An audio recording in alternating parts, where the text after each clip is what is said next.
Assalamualaikum warahmatullahi wabarakatuh. Perkenalkan, nama saya Ajeng Febriani Tias. Di sini saya akan mempresentasikan hasil penelitian saya yang berjudul Analisis Followers Instagram Sparkling Surabaya tentang City Branding, Analisis Resepsi Mahasiswa Rantau di Surabaya.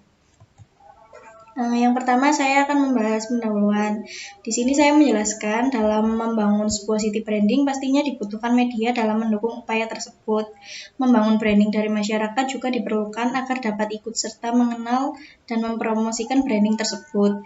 Media sosial yang saat ini banyak digemari adalah Instagram. Instagram dimanfaatkan dalam strategi city branding karena diyakini sebagai media yang intensif dalam menyebarkan informasi, dapat menyasar banyak audiens dan yang beragam, dan juga banyak city branding sangat bergantung pada komunikasi yang efektif.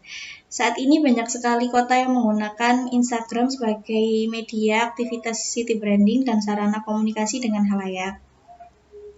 Walaupun kota Surabaya sudah memiliki citra dan branding yang baik, namun harus mempertahankan citra tersebut untuk bisa bertahan dalam menghadapi persaingan yang semakin tinggi. Hal ini berhubungan dengan penelitian yang dilakukan oleh Caesar, Bagus, dan Agus Widiarto tahun 2020 yang berjudul Strategi City Branding Kota Surabaya, Surabaya Sparkling, dalam meningkatkan kunjungan wisatawan yang mendapatkan hasil bahwa Surabaya telah melakukan beberapa strategi dalam meningkatkan kunjungan wisatawan, salah satunya dengan menggunakan strategi pemasaran, marketing, atau promosi di dalam city branding melalui website akun Instagram. Tapi dapat dilihat dalam akun ini ada beberapa komentar yang dirasa masih kurang optimal dalam menyampaikan informasinya. Interaksi akun Surabaya Sparkling di kolom komentar menandakan kurangnya feedback, sedangkan sebagai akun upaya city branding perlu adanya feedback baik dari masyarakat. Kondisi ini kemudian membuat media tersebut kurang bisa dimanfaatkan dengan baik dan juga berangkat dari penelitian milik Yuda Delonix tahun 2009. Penulis melakukan riset dengan menggunakan kuesioner yang dibagikan kepada 200 wisatawan dengan rentan usia 20-30 tahun. Survei tersebut menunjukkan sebanyak 71% dari jumlah mereka tidak mengetahui adanya brand Surabaya Sparkling. Survei ini juga dilakukan pada warga Surabaya sendiri dengan menyebar kuesioner kepada 200 orang dengan rentan usia 20-30 tahun. Survei menunjukkan sebanyak 35% dari jumlah mereka tidak mengetahui makna yang dimiliki oleh Surabaya Sparkling itu.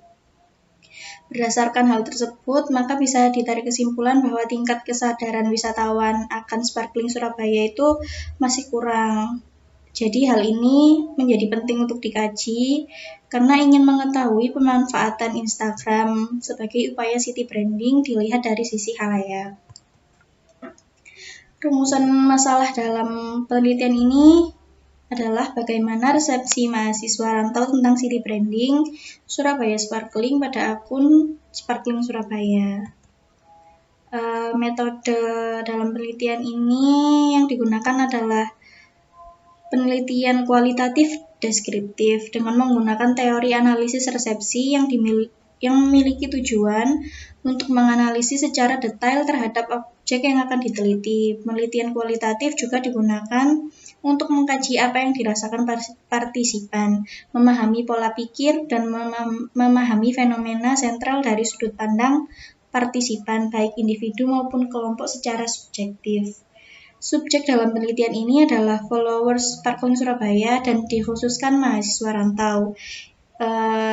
Individu ini dapat dijadikan sampel dan dikaji untuk menjadi subjek dengan tujuan memberikan informasi yang dibutuhkan dalam penelitian. Mahasiswa rantau yang bukan asli warga Surabaya dipilih karena dianggap dapat memberikan pendapat secara subjektif dan mahasiswa dirasa lebih mampu menentukan kebutuhannya serta mampu memberikan makna mendalam pada sebuah pesan media. Sedangkan objek dalam penelitian ini adalah akun Surabaya Sparkling itu sendiri. Teknik purpose sampling digunakan peneliti karena peneliti ingin memiliki pertimbangan tertentu untuk mengambil informan. Adapun kriteria pengambilan informan sudah saya cantumkan dalam jurnal. Adapun tahap-tahap penulisan dalam jurnal ini, yang pertama itu tahap mencari data, yang kedua adalah tahap reduksi data. Jadi kita mereduksi datanya, lalu memfokuskan dan mengkategorikan pada masalah tertentu. Terakhir, mengklasifikasikannya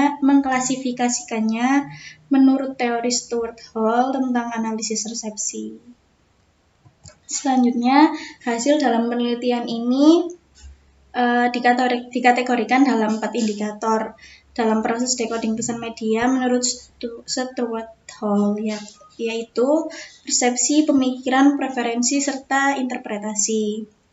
Hasil dari interview didapatkan dan direduksi, lalu akan diklasifikasikan dengan menggunakan teori penerimaan Stuart Hall. Ada 3 posisi dalam merespon sebuah teks yang dikemukakan oleh Stuart Hall.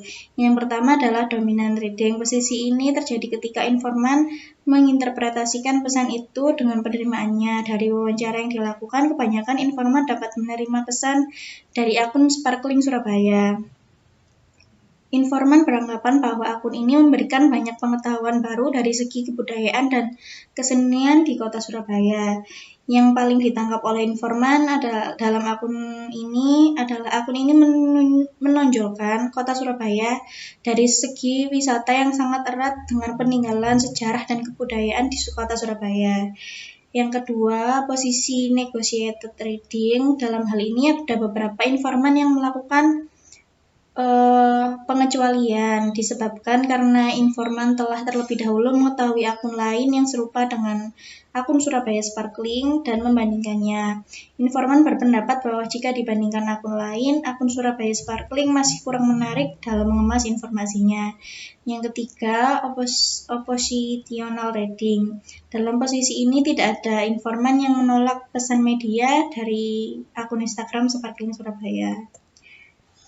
Pembahasannya yaitu poin yang pertama, peneliti menganalisis hasil wawancara untuk mengetahui resepsi mahasiswa terhadap Instagram Surabaya Sparkling dengan beberapa proses. Yang pertama, persepsi dengan indikator pertama dalam sebuah persepsi. Persepsi merupakan pengalaman tentang suatu objek yang didapat melalui panca indera manusia. Artinya, suatu pesan dapat diterima berawal pada kesan audiens melalui panca indera, dan mereka berpendapat bahwa Surabaya Sparkling cukup menarik dari segi visual. Apalagi akun ini memiliki verified, membuat mereka memiliki sebuah kepercayaan terhadap akun itu. Lalu ada pemikiran. Dalam hal ini, para informan akhirnya memiliki pandangan yang berbeda-beda karena pada tahap ini individu akan menimbang-nimbang sampai akhirnya mengambil keputusan. Salah satu informan yang kehilangan motivasi untuk tetap konsisten terhadap akun Instagram Surabaya Sparkling karena merasa postingan akun Instagram ini terlalu kaku. Kemudian preferensi, perilaku seseorang untuk memilih suatu produk baik berupa barang atau jasa sesuai dengan minatnya. Informan menyatakan bahwa meskipun akun Instagram Surabaya Sparkling merupakan akun pemerintahan yang dapat dijadikan sebagai media informasi, namun informan masih menganggap belum cukup untuk mengetahui apa yang terjadi di kota Surabaya sebagai media utamanya. Mereka lebih suka mendapat informasi dari akun lain, Instagram lah, karena dirasa lebih lengkap dan terlihat menarik.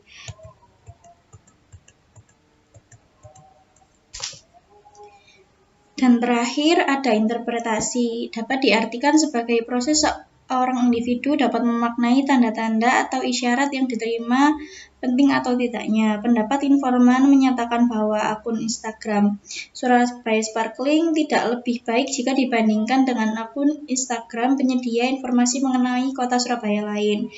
Bagi sebagian informan, Instagram Surabaya Sparkling sangat membantu untuk postingan tentang seni budaya, karena Instagram Sparkling Surabaya sangat fokus pada hal tersebut. Lalu temuan penting penelitian adalah data primer dalam penelitian ini diperoleh dari hasil observasi pada akun Surabaya Sparkling dan melakukan wawancara langsung dengan informan, yaitu para mahasiswa rantau yang ada di Surabaya yang bersedia diwawancara, namun dengan beberapa kriteria yang telah dijelaskan di atas. Sedangkan data sekundernya adalah jurnal, artikel, dan website di internet, juga beberapa buku. Manfaat penelitian ini saya bagi menjadi dua, yaitu yang pertama manfaat teoritis. Dari hasil penelitian ini diharapkan dapat memberikan sumbangan dan menambah wawasan atau referensi terhadap perkembangan dan pendalaman studi analisis resepsi di bidang komunikasi, khususnya tentang pemanfaatan media sosial. Yang kedua, manfaat praktis. Dari hasil penelitian ini diharapkan dapat memberikan gambaran mengenai praktik atau upaya city branding pada media sosial dan penerimaan khalayak tentang hal tersebut. Dan terakhir, penelitian ini dapat menjadi bahan introspeksi bagi akun Surabaya Sparkling mengenai penyajian isi pesan dan konten visualnya. Lalu ini referensi. Sekian presentasi dari saya akhiri. Wassalamualaikum warahmatullahi wabarakatuh.